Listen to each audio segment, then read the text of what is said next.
সবক, শিক্ষা, না রাজভোগ নয়, রাজ দরবার নয়, রাষ্ট্রীয় পুরস্কার নয়, দুমুঠো খাওয়ার জন্য নিজের ব্যক্তিত্ব এবং মনুষ্যত্বকে বাধা দিয়ে দেব, এটা মুমিন মুসলমান আর স্বার্থ কোনোদিন এক জায়গায় জমা হতে পারে না, হয় না। যে প্রকৃতপক্ষে মানুষ হবে, অন্যায়ের বিরুদ্ধে সে বলবে, এটা বলাটাই স্বাভাবিক, এটাই হোসেনের চরিত্র। বলে না, অসম্ভব। তোমার তৈরি করা এরকম রাষ্ট্রীয় মন গড়া ভাবনা, চিন্তা, চেতনা, যেটা আল্লাহ রসুলের যুগে জামানায় যেটা ছিল না, সেটা তো আমি মেনে নিতে পারি না। তুমি কি করে রাষ্ট্রপ্রধান হবে? আল্লাহ রসুলের দিন আদর্শ সেখানে অবদমিত হবে, পদদলিত হবে, অপমানিত হবে। আর তুমি তোমার মন গড়া ইচ্ছা মতো রং তামাশা ঢোল নিয়ে তুমি নেচে নেচে বেড়াবে, এ তো হয় না। মদ ছাড়াবে, যুগ চলবে, তুমি বেলেল্লা বেহায়া পুনায় মেতে যাবে, আর আমি হুসেন হযরত আমি নবী মানে দৌহিত্র হযরতে আলী রাদিয়াল্লাহু তাআলা আনহুর রক্ত আমার ভিতরে রয়েছে। আমি সেই অন্যায়কে বুক পেতে পাষাণের মতো মেনে নিয়ে তোমার রাজভোগ খাবো না, তোমার রাজভোগে আমি লাঠি মারবো। বলুন সুবহানাল্লাহ। এ হলো ইমাম হুসেন। এজন্যই তো কারবালা সর্বযুগে থাকবে, যেহেতু এজিদ তার দলবল চিরদিন রয়েছে। এজিদ মরে গেছে, কিন্তু এজিদের ভাবনা আবার জীবিত হবে, ইতিহাস তা বলে। এজিদ থাকবে, অত্যাচারী থাকবে, অত্যাচারী শাসক আসবে, তার বিরুদ্ধে যে রুখে দাঁড়াবে সেই তো হলো বড় মুজাহিদ।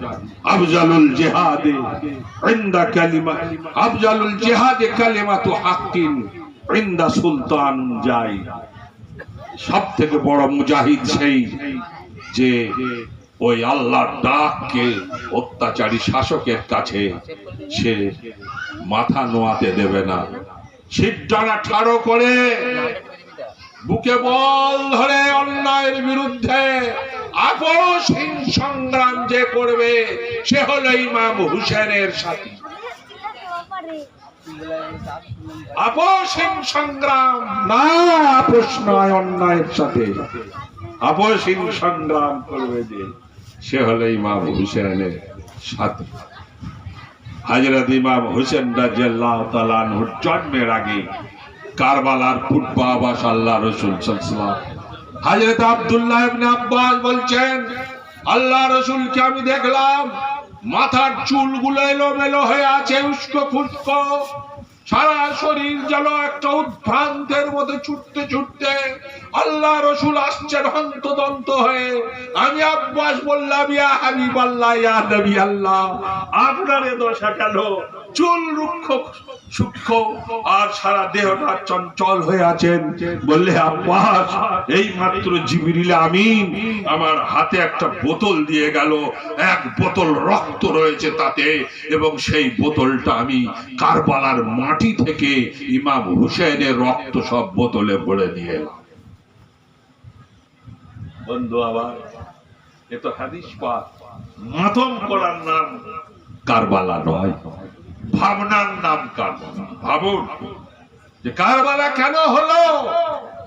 হযরত ইমাম হুসেন জানতেন, বলেছিলেন, আজ মুহররমের 10 তারিখ, 9 তারিখে উনি ঘোষণা দিয়ে বললেন, আমার পরিবারের 72 জন কি 82 জন কম বেশি যারা এসেছো, তোমরা যারা অসুস্থ রয়েছো তারা তাঁবুতেই থাকো। বাকি জনকে আমি বলে যাচ্ছি যে তোমরা, এজিদ বাহিনী আমাদের চতুর্দিক থেকে ঘিরে ফেলেছে। হ্যাঁ, ওবাইদুল্লাহ বিন জিয়াদ কুফা থেকে 12,000 সৈন্য নিয়ে এসে আমাদেরকে আর কুফায় যেতে দেবে না। কুফার মানুষরা যারা আমাদের ঘরে ডেকেছিল, তারা ওই ওবাইদুল্লাহ বিন জিয়াদ তাদের একটা করে তাদের দলপতিদের কল্লাগুলো কেটে নিয়ে গিয়ে গভর্নর হাউসে নিয়ে গিয়ে টাঙিয়ে রেখে দিয়েছে। মানুষ ভয়ে ভীত সন্ত্রস্ত হয়ে গেছে। ওরা কুফা থেকে আর আমাকে কারবালায় সাহায্য করতে পারবে না।